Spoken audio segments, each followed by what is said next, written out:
कृष्णा चंद्रा जी। राधे राधे महाराज जी।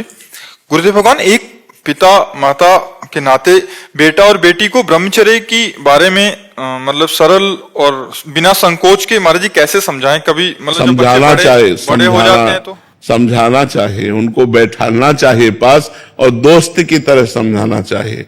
पिता माता को चाहिए कि बच्चों से दोस्त का व्यवहार करे। बहुत अच्छे बच्चे बने जाएंगे जब आप दोस्त का व्यवहार।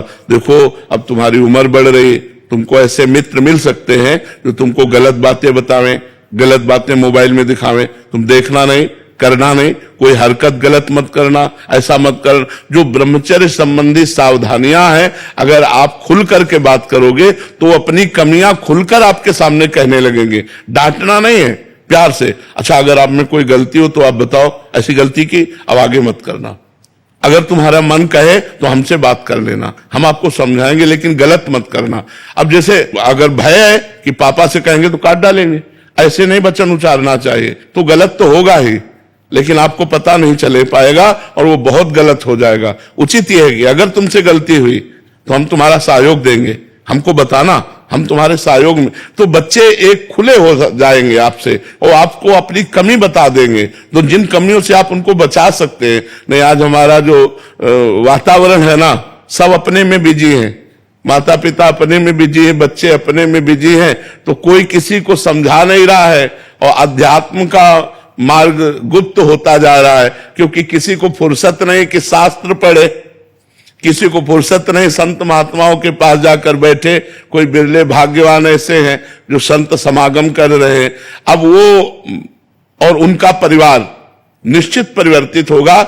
जो संत समागम कर रहे हैं, जो शास्त्र स्वाध्याय कर रहे हैं, वो कुछ ना कुछ तो आचरण बदलेंगे और अपने परिवार को संभालेंगे। लेकिन जहां सत्संग ही नहीं है, अब इतना मोबाइल बिजी किए कि शास्त्र पढ़ने का समय कहां रह गया है।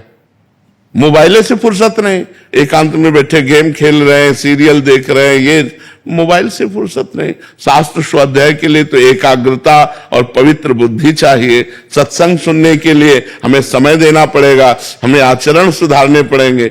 कई ऐसे लोग बताए कि हमारे मित्र आपके पास नहीं आते डर के, बोले जो जाएंगे तो बाबा शराब छुड़वा देगा, बाबा मांस छुड़वा देगा, वो हम छोड़ नहीं सकते। नहीं, छोड़ना तो पड़ेगा, शरीर भी आज नहीं तो कल ये शरीर भी तो छूटेगा, पर शरीर रहते हुए छोड़ दो तो अच्छे आदमी बन जाओगे। दूसरों का मांस खा रहे हो तो दूसरों को पीड़ा नहीं पहुंचा रहे, ये पीड़ा जब एकत्रित होगी तो तुम्हें पहुंचेगी। होश में उनको जला रहे हो तो काल तुम्हें जलाएगा, उनको काट रहे हो तो काल तुम्हें काटेगा।